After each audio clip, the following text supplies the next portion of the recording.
So as I mentioned, we've come to the end of our study in Romans. This is week 23.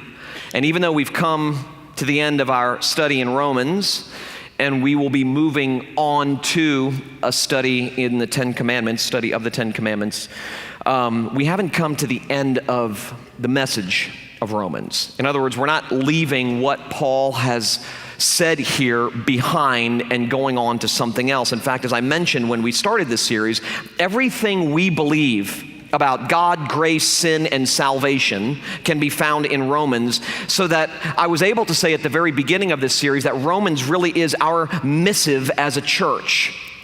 From the fount of Romans gushes everything we love and everything we say and everything that we are about here as a church. It was Martin Luther's reading of Romans that launched the first Reformation, that changed everything, that challenged religion, the religion of the day and the religious gatekeepers of the day. It was Martin Luther's reading of Romans that launched the first Reformation, and if we ever hope to experience another one, it'll be by rediscovering the message in Romans all over again and championing the remarkable, mind-blowing truths that we've looked at for the last 23 weeks. But we have made it to the end, and there are a couple of things to notice as we close.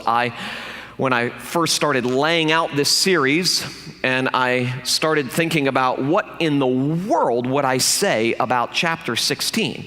I mean, what's going on here? He pretty much ends the meat of what he says in chapter 15. So this is nothing more, it seems, like a formal greeting, a formal goodbye, whatever.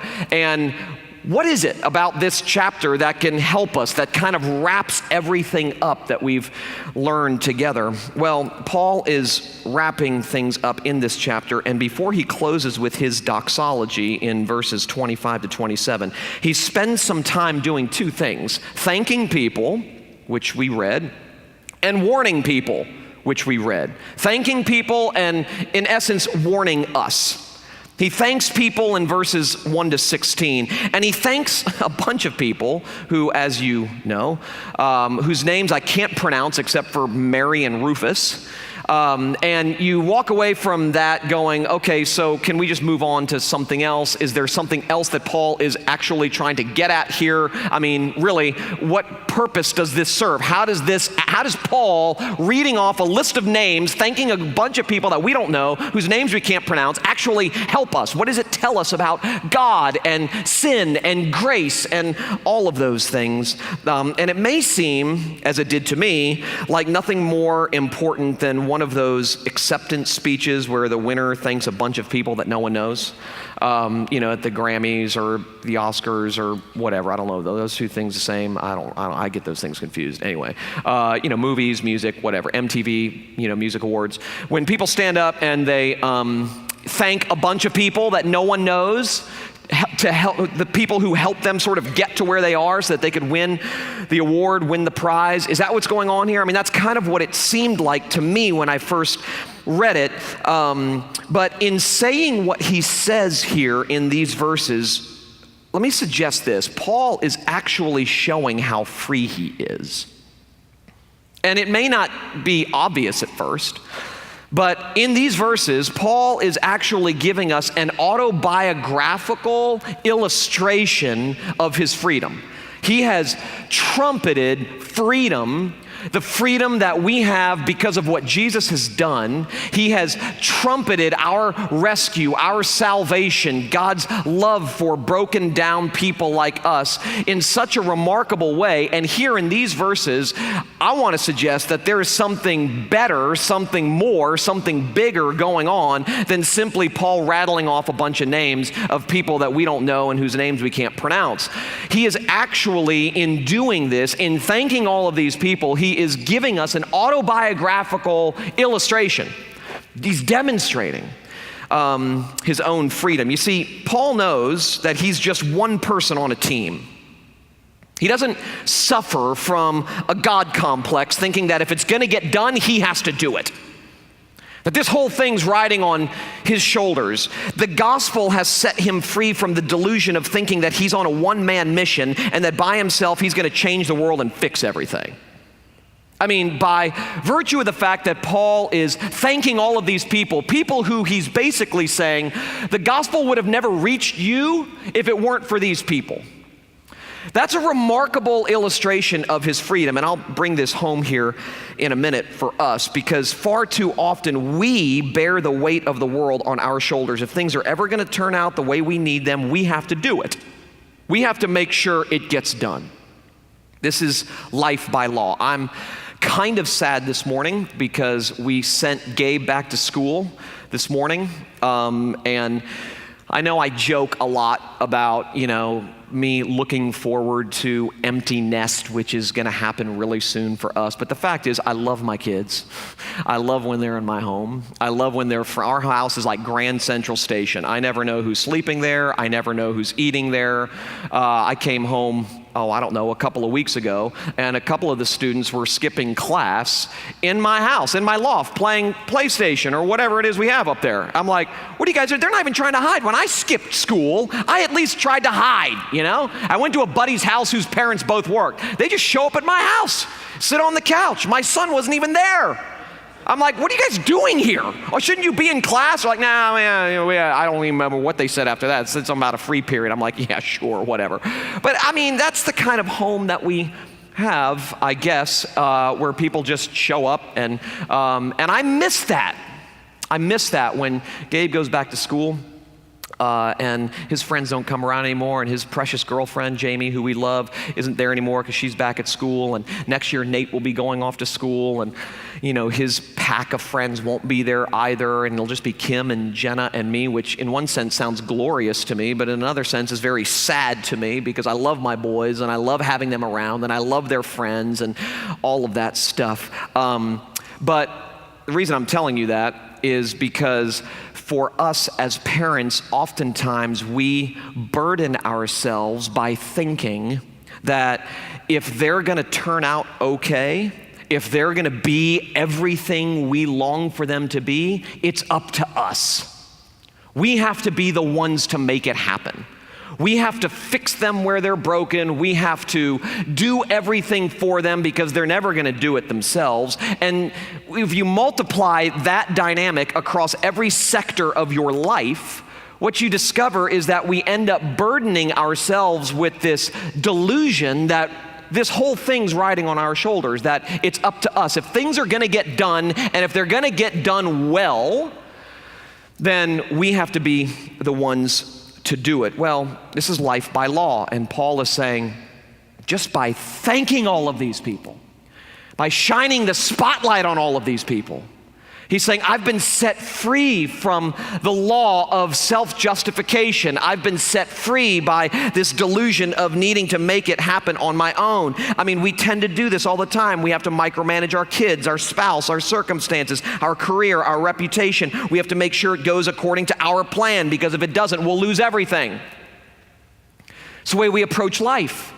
No one has to teach us to approach life that way. That's just the way we naturally approach life. That's our default setting, that this thing is riding on us. And all of those little things may seem like not a big deal, but they're a huge deal because what they reveal is our addiction to self-justification. We need to make it happen. We have to get it right, because if we don't, we will be unjustified. Our lives will be meaningless. We believe that what we do and accomplish determines who we are, our value. In other words, our default setting is justification by works. And so we take on more than we can bear. But Paul has preached throughout Romans that we are justified by what someone else has done, not by what we do. That was the thing that Martin Luther read in Romans chapter 1 that absolutely turned his world, and consequently the rest of the world, upside down. This idea that the justified shall live by faith, meaning justification, our validation, is dependent on the work of another, not our work. That has profound existential and experiential consequences in our life when we get that. When we get the fact that we are justified, that we're in forever, that changes the way you and I approach everything in life. Because no longer are we working for love, we're working from love. No longer are we working for acceptance, we're working from acceptance. No longer are we working for validation, we are working from a posture of validation, from a position of validation. You see, the gospel of grace frees us to let go. It allows us to revel in our unimportance. It's amazing. I mean, think about that. The gospel allows us, it liberates us, it frees us to revel in our unimportance. It liberates us to be one of many rather than a one-man show. If it's gonna get done, I gotta do it. If he's gonna be changed, I gotta change him. If she's gonna get fixed, I gotta fix her. If things are gonna happen in my life the way that I want them to happen in my life, if everything's gonna go according to our plan, I have to be the executor of that plan. That makes life incredibly heavy. You see, grace does something inside of you that makes you want to love and share the spotlight. And this is what Paul gets here. He gets that the gospel of grace removes the pressure to be noticed and to clamor for credit.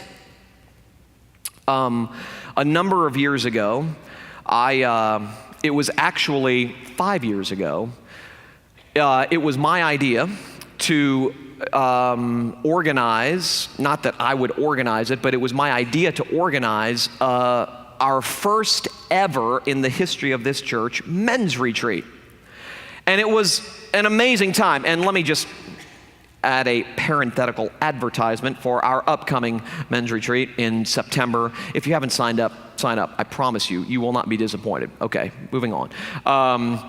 So it was my idea, and I thought this would be a great way for guys to bond and just get together and get to know one another. Our church felt brand new at the time. We had gone through a lot of transition, and our church felt brand new, and I wanted men in this church to get to know one another, guys in this church to get to know one another in kind of a loose and laid-back atmosphere, and so it was my idea to organize a men's retreat, and it was a smashing success. A smashing success.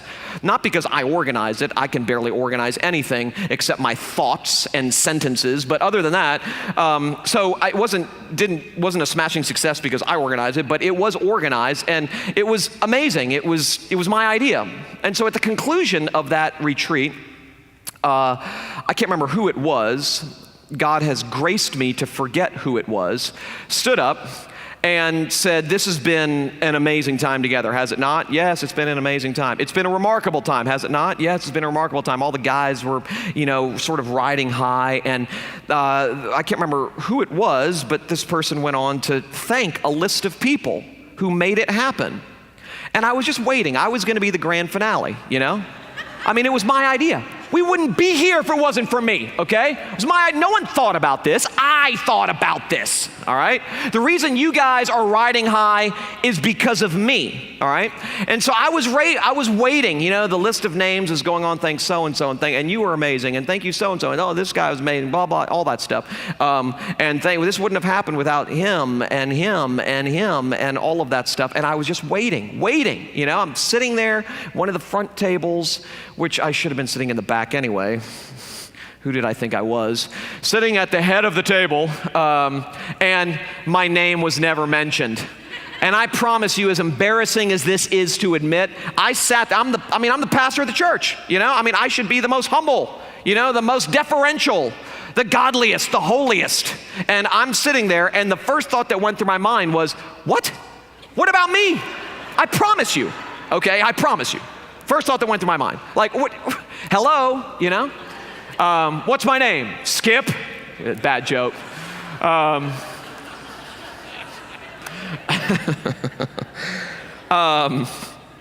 I literally, it was like a gospel moment for me. Because I'm like, what is it inside of us messed up people that instinctively, spontaneously, without being coached whatsoever, responds that way? What is sick about inside of me that would immediately respond that way? Instinctively respond that way. Now, that may not be the case for you when it comes to organizing a men's retreat or a party or something like that, but you know that's the case for you in 1,000 different ways. One of the best stand-up comedy acts ever, if you're old enough to remember this, was that one from the early 80s, Bill Cosby himself. Did you ever see it? Okay, it's like the best ever, all right? And at one point, he talks about how mothers get so much more credit than fathers.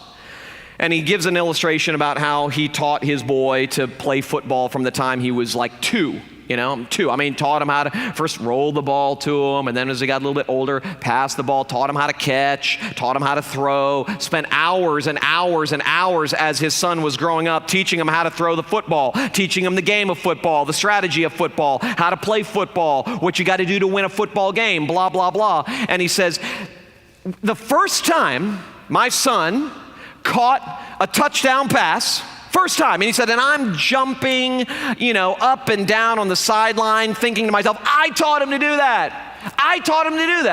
Who's the first person he thanks? Just want to thank my mother. Because your mother never spent a second teaching you how to throw the football. Hilarious illustration, but that's so true for all of us in a lot of different ways. I mean, we clamor for credit. Why do we do that? Why are we so slow to share the spotlight? We're quick to sort of dismiss ourselves from the scene when it doesn't go according to plan. But if it does go according to plan, we want some notice. I mean, we want some credit for it. You see, grace assures you that you've been forever loved and eternally noticed by a loving Father, and it therefore liberates you to be inclusive, to cheer for others, to be grateful, to be thankful, to be deferential. Grace frees you from the burden of fighting for your rights and fighting for attention. It unburdens you from needing affirmation in order to feel important. I mean, Paul could have easily said, this whole Gentile thing, if you're a Gentile and you believe in Jesus, thank me. Because prior to me coming onto the scene, you guys were ostracized. I made Gentile salvation vogue, okay? I mean, I made it in fashion. So give me some credit. And just about every single person he lists here is a non-Jew. They've got Greek names. And here's Paul, perfectly, I guess, justified in one sense to think, I deserve some credit for this. I mean, the gospel has made it to Rome, the reigning city of the day. And what does he say? He passes the ball. He's deferential. He shines the spotlight. Well, there's something about that tells us just how free he is, that he's able to do that. You see, Paul's freedom to be a cheerleader for others comes from being graced by God. Secure people love better than insecure people, don't they? I mean, secure people who are secure, they just love better than insecure people. They give more than insecure people. Insecure people are afraid to give themselves away. They're afraid to give love because they're not sure they're going to get love in return. Well, secure people love better than insecure people, and because of what Jesus has done for you, you can't get more secure than you are right now. You can't get more secure than you are right now. Nothing you can do to get more security. There's nothing you can do to get more validated, to get more love, to get more justified. There's nothing you can do. It's been given to you. And when you understand that, as Paul does here, you're able to give yourself away. You're able to love. You're able to shine the spotlight on other people. You're no longer living under the burden of needing credit, needing affirmation, needing to be the center of attention, needing to be a one-man show, needing to micromanage and make sure that everything goes according to your plan. Paul gets that, and so he rattles off these unpronounceable names of people, small people that no one's ever heard of before, most of them anyway, and he's able to say, if it wasn't for them, this wouldn't happen. This wouldn't have even gotten to you. This message would have not gotten to you. He understands he's one of many. He's able to revel in his expendability. Expendability. It is remarkably, as you've heard me say before, it's remarkably freeing and liberating to embrace your expendability. I mean, it's when you fail to believe you're expendable, life becomes burdensome. When you understand that you're expendable, you're loved by your family and you're loved by your friends, but ultimately the world was going on before you arrived and it will go on after you leave, that you're expendable. People are forgotten fast, You and I will be forgotten very fast, very fast. We work so hard to make sure that we establish a legacy, whatever that means. I can't stand that, by the way. I can't stand it. Nowhere in the Bible are we called to establish our legacy. Okay, we're called to do lots of things, but we're not called to establish our legacy. We're called to broker the legacy of the gospel to the people behind us, but we're not called to establish our legacy. But you and I will be forgotten fast, believe it or not. Just in my own family. My kids will probably hear one, maybe two stories in their lifetime about my own father. The distance is just vast. Jenna will grow up having simply vague memories of Papa T, my dad, because he died when she was young. Jenna never knew Kim's dad, ever. He died before she was born. My boys were small when Kim's dad died. We come and we go. We're forgotten fast, very fast. And the only thing that can enable us to digest that and be okay with that is the gospel. That this whole thing has never been riding on us. It never will be riding on us.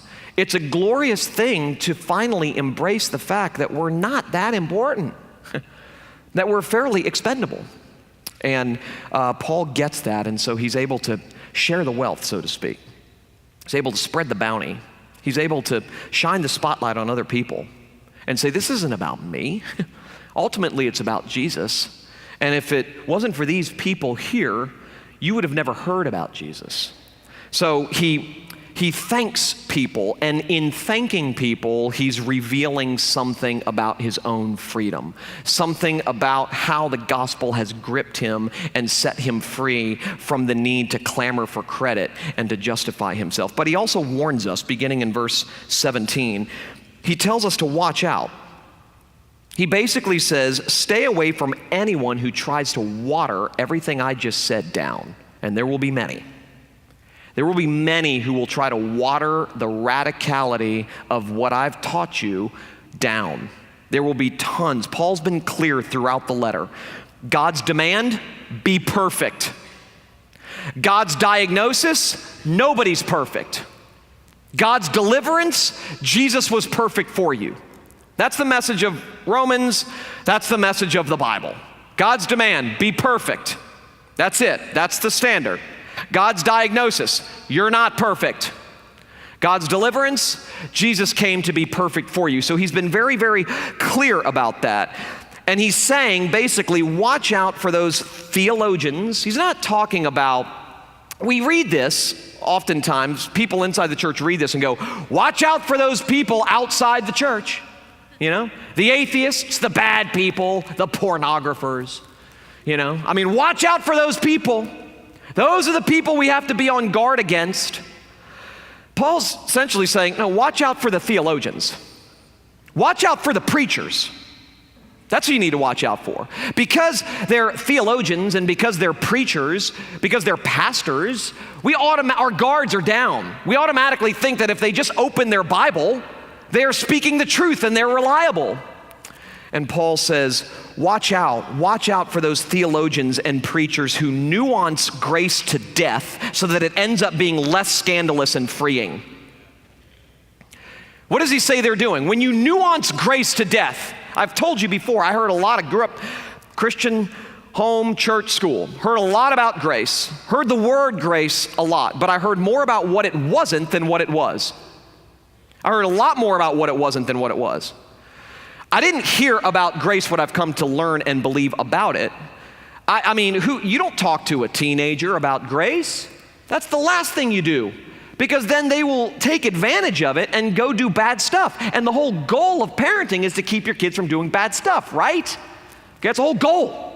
And so we don't talk about this stuff, and you certainly don't talk about it in Christian schools. We do, but we certainly don't talk about it in Christian schools, not when I was growing up. Because, man, you start talking about the radicality of this stuff, and you let this beast out of the cage. I mean, there'll be just rampant sex going on all over the place, drug use, alcohol abuse, car crashes, you name it. I mean, you can't talk about this stuff, okay? That's what Paul's warning against. He said, he's warning against listening to anybody who waters the mind-blowing radicality of this stuff down. Watch out for those people. Watch out for those people who nuance grace to death so that it ends up being less scandalous and freeing. He says in verse 17, they're creating obstacles. They put things in the way of your understanding of just how unbelievable, literally unbelievable it is. How otherworldly it is. They put things in the way, and he says, watch out for those people. He says that divisions always accompany departure. When we depart from the gospel, divisions happen. I mean, the further you move away from the centrality of what he's taught for 15 chapters, the more you move away from that, the more divisions occur. You see, the law of God needs to be preached in full force. Not some cheapened, dumbed down version like do your best and God will do the rest. Try hard. Just try hard. You know, God knows you're not perfect. And he sees your heart. He does see your heart. And he says it's deceitful above all things and desperately wicked. Okay? I mean, I'd rather you see my heart than God see my heart, honestly. Because he sees the things that you can't see, the things that I hide. But I mean, this idea that, well, just, do your best and God will do the rest. Just God knows you're trying. He knows you're trying. It's okay. He knows you're trying. That's not the law. Okay? It's not, just try hard to become a better you and you can have everything that you've always hoped for. Just do a little bit more. Be a little bit better. That's cheap law. The law that Paul gives us in Romans is preached in full force. Essentially, be perfect. You want to know what God's standard is? You want to know how God will love you and accept you? It's simple. It's really simple. All you have to do is be perfect. Perfect. Perfect on the outside, perfect on the inside. That's all you got to do. Be perfect. That's the law full throat. And that needs to be preached full force, not some cheap and dumbed down version. It needs to be preached in full force. And the gospel then needs to be preached in its full force. Jesus paid it all, period. You're covered, forgiven, loved. You don't have to do one more thing. You're in forever, regardless of how badly you mess up. That needs to be preached. And we can never get there when you confuse law and gospel. You dumb this down. And, you sort of dumb this down. People don't feel desperate, and therefore they don't feel their deliverance. So Paul's saying, avoid those who dumb down the law. Just try your best, because you're never going to have your ears open to your need if that's what you're hearing. And avoid those who dumb down the gospel, who try to add something to it, who try to say, well, the gospel isn't just Jesus paid it all, it is finished. It's not just an announcement that it is finished. It's also something you must do. It's not. And there's a lot of that out there. What Paul has told us is because of what Jesus has done for you, condemnation is no longer possible. That's amazing. Because of what Jesus has done for you, condemnation is an impossibility. Impossible. I mean, literally, if you are in Christ, you could walk out of here today and in a fit of anger, kill someone. And you have not sacrificed 1 ounce of God's love for you. Now you go, well, now hold on a second. No, don't hold on a second. That's true. We're not justified by whether or not we kill someone or not. We're justified by the one who was killed on our behalf. You see, we have these qualifications in our mind. We have these inhibitions, these red flags that go off inside of us that go, no, wait a second, nuance that. Hold on a minute, qualify that. Hold on, footnote that, because that's not everything that could be. Stop it, okay? Just stop it. If it doesn't blow you away and go, what? You haven't heard the gospel. It's that otherworldly, okay? It's that crazy. It's that counterintuitive. In the end, Christianity should feel like my chains fell off, not I haven't done enough. That's the way it should feel. You know the difference. You know the difference when you hear stuff. If you listen to a preacher or read a book, you know the difference. Do you walk away feeling weighed down, like, I'm not doing enough, and I better do more if God's going to love me, if God's going to like me? Is that the way you feel, or is it, my chains have fallen off, I feel lighter? Christianity, in the end, should feel like my chains fell off, not I haven't done enough. So anyone who says anything other than this, says Paul, is to be avoided. Those are the kinds of people that Paul says to avoid. There are lots of preachers out there that preach the Bible who water this down. Okay, who remove the shock. Don't just think that if they stand up and they open their Bible and they go verse by verse and chapter by chapter and precept by precept and book by book and blah, blah, blah, that they're preaching Jesus. I mentioned last week or the week before that, the two disciples on the road to Emmaus knew their Bibles remarkably well. They had been taught their Bibles remarkably well, and they completely missed Jesus. It's possible to preach the Bible and miss Jesus. And there are guys out there who do that. I'm not talking about the self-help nonsense that's out there. Okay, that you and I are probably not going to be drawn to that kind of thing. Okay, you wouldn't be here today if you didn't believe the Bible and want to hear the Bible preached and that sort of thing, because we're committed to that here. So I'm not talking about that. I'm not talking about looking at the whack jobs on television and going, oh my God, okay, yes, avoid that. That's sort of, ABC stuff. Okay, I shouldn't have to tell you to avoid certain kinds of preachers that you might hear or see. But he's talking about the ones that seem safe.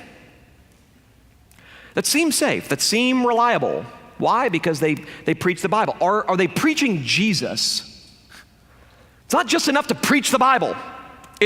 Are they preaching Jesus?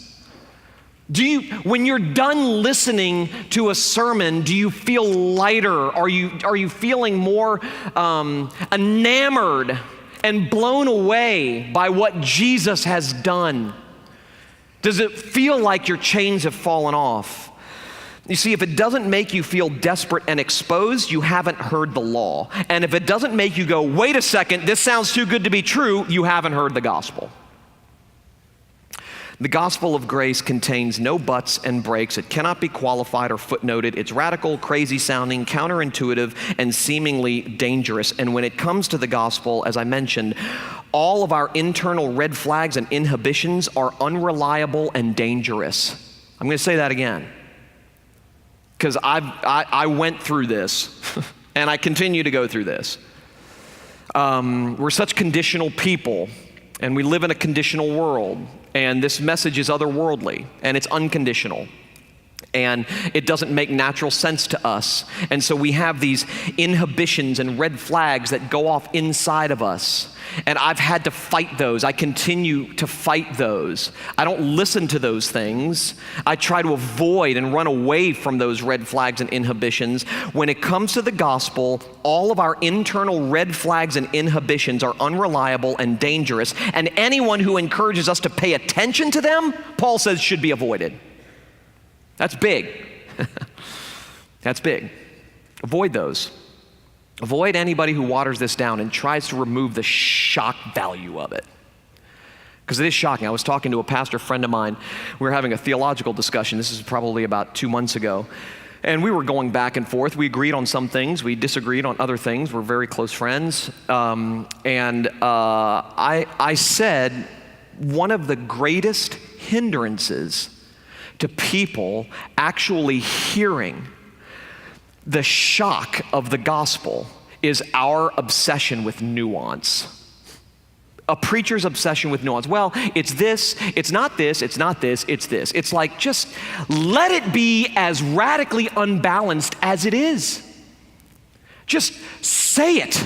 It sounds crazy. I know, it sounds like something out of this world because it is. It sounds like nothing we've ever heard before because it is. It sounds too good to be true. And those inhibitions and red flags that go off inside of us and go, that's what needs to be put to death. The flesh is always resistant to it is finished. Always. You want to talk about the mortification of sin? Start there. Start with that part of you that resists it is finished. That's what Paul calls unbelief. That's why Martin Luther was able to say that unbelief is the root of all sin. When you fail to believe the good news of the gospel, you give yourself to other things. You seek justification in other ways. So here's a good litmus test, okay? Whether it's a sermon, a book, a blog post, or a tweet, if the lasting impression you get causes you to feel anything other than lighter and freer, the gospel hasn't been communicated. Okay? Say it again. Here's the litmus test. You can evaluate, whoever you want. Evaluate me on this if you want. Feel free. You're supposed to be Berean-like, Checking. Check. I dare you. Check. Find out for yourself. Whether it's a sermon, book, blog post, or a tweet. You know what that is? Okay, hope so. If the lasting impression you get causes you to feel anything other than lighter and freer, the gospel hasn't been communicated. Or to put it another way, simply, if it doesn't sound like good news, it's not the gospel. That's what it means. It means good news. If it doesn't sound like good news to you, it's not the gospel. You may have heard some decent stuff, but you haven't heard the one thing that can set you free. You haven't heard the one thing you need to hear most. If it doesn't sound like good news, if it doesn't feel like good news, it's not the gospel. So this is Christianity. Let me define Christianity for you in the words of Jesus from Matthew 11. Come to me, all you who labor and are heavy laden, and I will give you rest. Take my yoke upon you and learn from me, for I am gentle and lowly in heart, and you will find rest for your souls. That's Christianity. I don't know what we have come to believe it is, but let's let Jesus tell us what it is.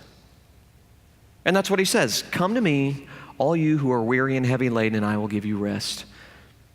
Take my yoke upon you and learn from me, for I am gentle and lowly in heart, and you will find rest for your souls. Rest.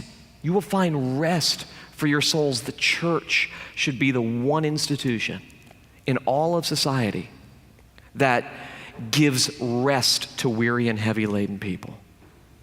And all too often, that's not what weary and heavy laden people get when they go to church. They get a to-do list. They get a checklist of things that, whether the preacher has said it or not, things that intuitively they think they must do in order to get God to love them and accept them. That's not rest. That's not the invitation of our Lord. Come to me, all you who are weary and heavy laden, which is all of us, and I will give you rest. Not come to me, all you who are weary and heavy laden, and I'll tell you everything you did wrong and what you need to do to get yourself right.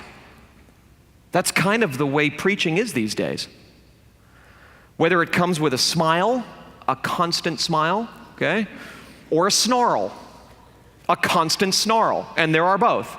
And the people on each of these spectrums are a lot more alike than they believe that they are, because they're both saying the same thing: do more, try harder. And if you don't hear the words of Jesus, come to me, all you who are weary and heavy laden, and I will give you rest, you will seek to justify yourself by what you do, who you can become, and all of those things. So let me just conclude with this. Romans tells us three simple things, all right? First, we're desperately sick and in dire need of help. All have sinned and fallen short of the glory of God. All of us. There is no us and them. It's just us and him. That's it. okay? So we're desperately sick and in dire need of help, and there is no way to self-heal. There's no way to self-heal.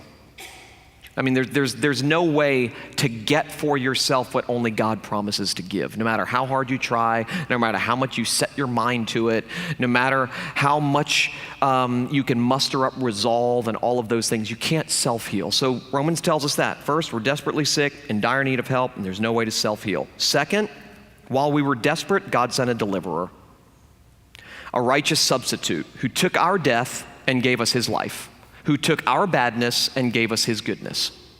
That's the second thing we learned from Romans. And then finally, Romans teaches us that we're now free.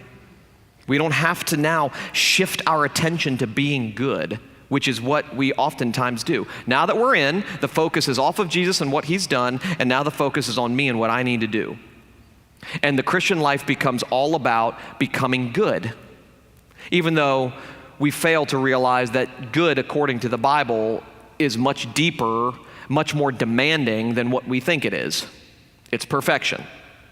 So Romans says we're now free. We don't have to now shift our attention to being good. Remember, we are addicted to the idea of pulling ourselves up by our bootstraps. Paul's made that very clear. But Romans tells us that goodness, the goodness that God requires, has already been given to us. It's ours.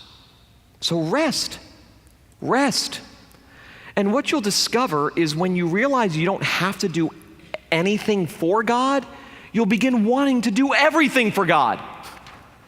People say, what do you mean you can't say you don't have to do anything for God? Technically, you don't, okay? You don't. And once you realize that, something happens inside, and you start saying almost instinctively, take my life and let it be consecrated, Lord, to thee. Take my moments and my days, let them flow in ceaseless praise. Where does the motivation come from to follow God and to love God and others like God has told us to do? It comes from being loved and knowing that you're loved. We love him because he first loved us. So I've said this before, a simple definition of sanctification according to the Bible is loving God and loving others. Which begs the question, well, where does love for God and others come from? We love him because he first loved us. That's it.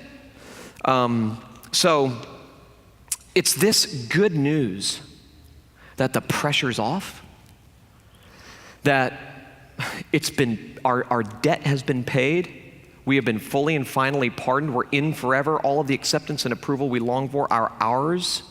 It's that message, the good news of the gospel, which tells us that the pressure's off, that prompts Paul to end in praise. And I just want to close by reading the doxology again, beginning in verse 25.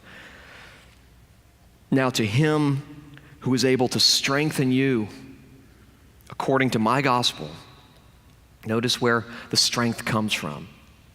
It comes from the gospel, hearing the good news over and over and over and over again. Now to him who is able to strengthen you according to my gospel and the preaching of Jesus. The preaching of Jesus, specifically, according to the revelation of the mystery that was kept secret for long ages, but has now been disclosed, and through the prophetic writings has been made known to all nations according to the command of the eternal God, to bring about the obedience of faith. The obedience of faith. The faith that is gifted to us by God. It's not by works, it's by faith. By grace through faith. It's the obedience to faith. Believing. Our obedience is believing that Jesus paid it all. The obedience of faith. It's so important to get that. We're not against obedience here. Not against obedience in my house, not against obedience in my life. No, we're not against obedience. The kind of obedience God calls for is believe. Believe that there is a substitute who came to do for you what you could never do for yourself. To the only wise God be glory forevermore through Jesus Christ. Amen.